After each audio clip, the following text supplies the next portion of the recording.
Beyond Mortal Boundaries, Chapter 10. The Straight and Narrow Way.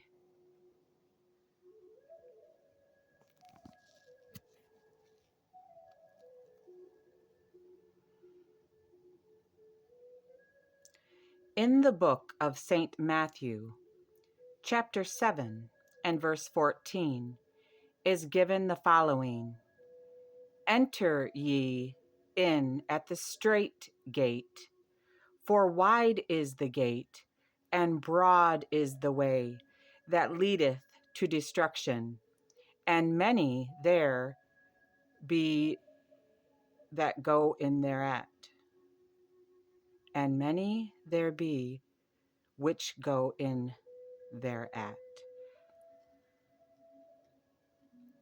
Because strait is the gate, and narrow is the way that leadeth unto life, and few there be that find it.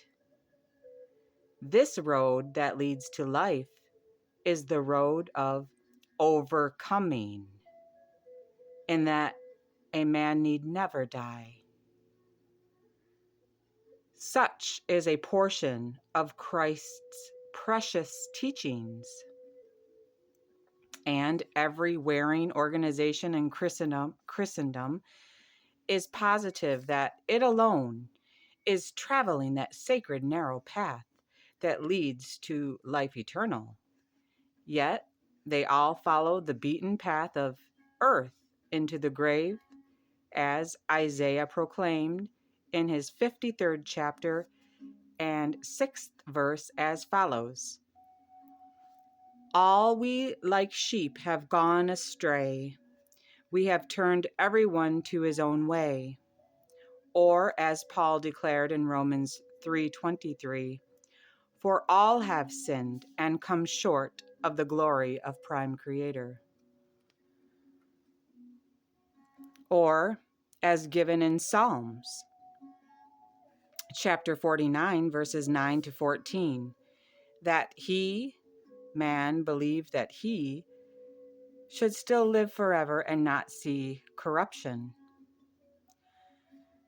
For he seeth that wise men die. Likewise, the fool and the brutish person perish and leave their wealth to others. Their inward thought is that their houses shall continue forever, and their dwelling place to all generations, that they call their lands after their own names. Nevertheless, man, being in honor, abideth not. He is like the beasts that perish. This their way is their folly, yet their posterity approve their sayings. Like sheep they are laid in the grave. Death shall feed on them, and the upright shall have dominion over them in the morning, and their beauty shall consume in the grave. That men have followed like sheep to the grave is indeed their folly, especially since Christ came, that men might have life and have it more abundantly, even life eternal, that they need never die. Christ's entire message, and there was definitely no mess in his message, is of life, not death. And then, that none might be mistaken, he proclaimed, I am the way, the truth, and the life. For the law made nothing perfect, yet the bringing of a better hope did. By that we draw near to Prime Creator, Hebrews 9:19.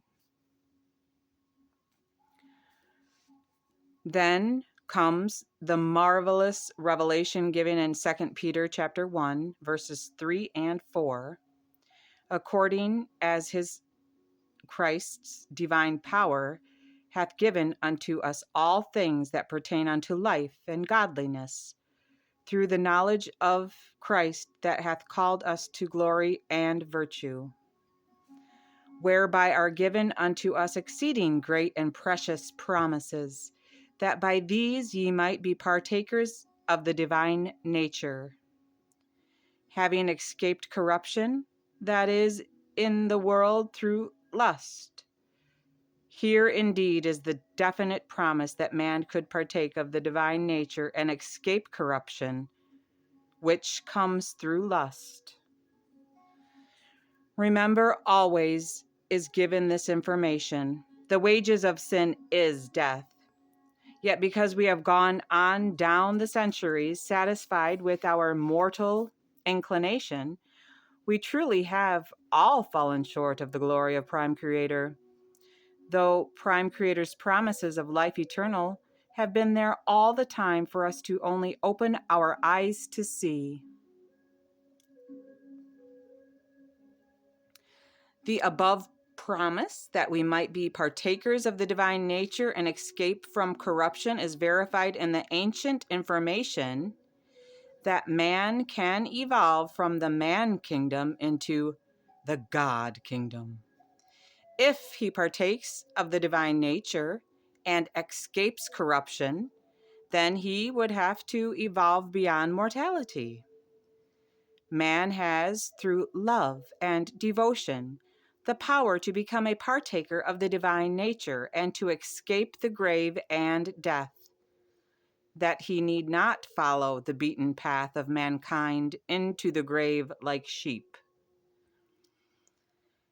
At first, doubting man may hesitate to enter this straight and narrow path that so few find, because he has never beheld with his physical eyes anyone who has attained unto these promised powers.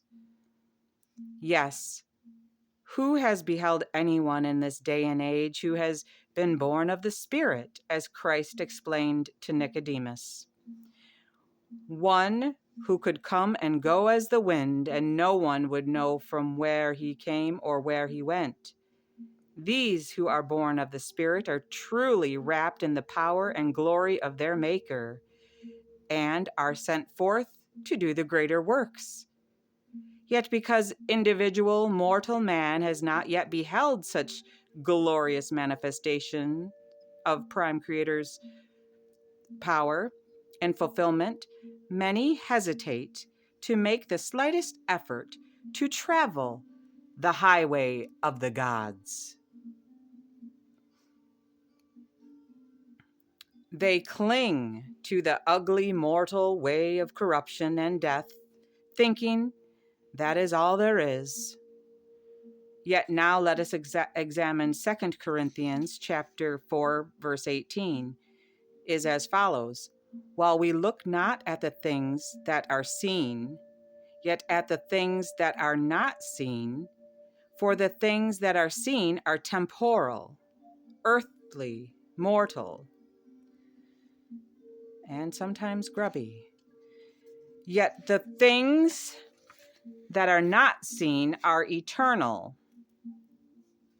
These as yet unseen things are spiritual, indestructible, and are the most real of all to those who follow that straight path into the higher way of perfection, where faith is finally made perfect, and the existence of the spiritual is brought into tangible reality or manifestation. This straight and narrow way that so few find because it is not seen and because it is entered into by the joy of faith. It is traveled in love and divine hope that lights the way of glory.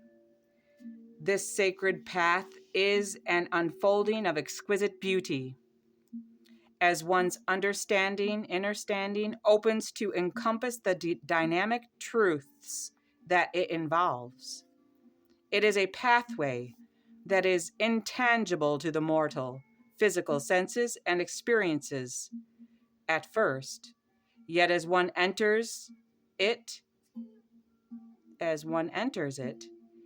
their faith expands into knowledge as his spiritual attributes are quickened and developed. This glorious path is not an outside path at all. It is an inner path, in that one learns to prove the glorious promises of Yeshua Christ by living them, living them, living them, living them. It is an inner exploring in that one takes hold of the promises and begins to put them to the tests of proving. It is not a path of narrowed, bigoted do's and don'ts, or of restrictions and self-righteousness. It is not a road of darkness or bleak ugliness or skimped conformities. It is a road of lighted glory and of increasing joyous ecstasy.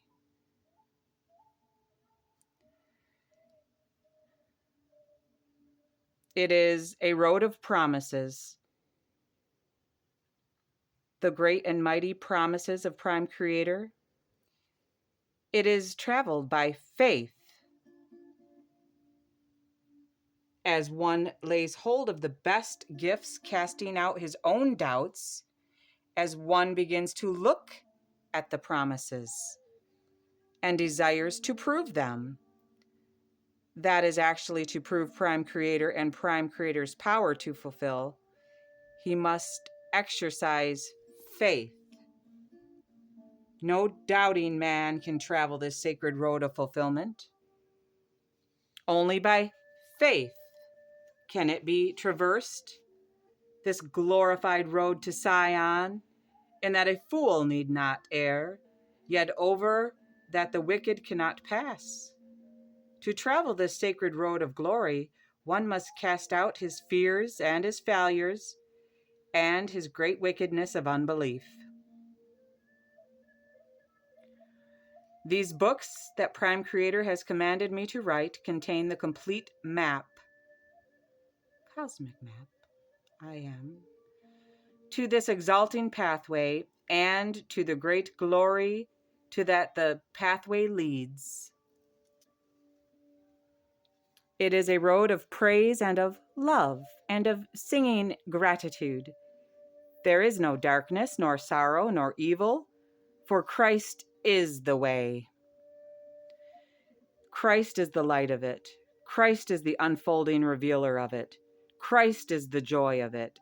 And as one accepts the invitation to travel this sacred road, he soon learns that these great promises have become a very part of his life, without his striving or straining or by any agonizing, self-denying, misery or anguish. None of those. As one begins to love Prime Creator with all his heart, soul, mind, and strength and body, he enters the true pathway of overcoming. And he passes beyond the laws of mortal bondage. As he continues, his love increases until he actually becomes the divine love of Prime Creator.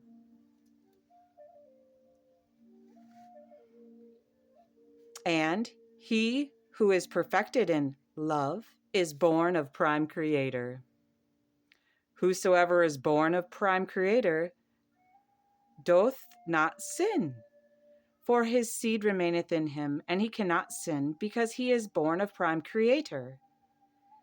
1 John 3:9, he reaches the point where he overcomes the evils of his life and loses every desire for sin. Or, as follows, Beloved, let us love one another, for love is of Prime Creator, and everyone that loveth is born of Prime Creator, and knoweth Prime Creator.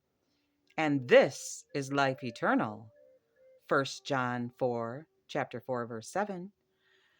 For whatsoever is born of Prime Creator overcometh the world, and this is the victory that overcometh the world, even our faith.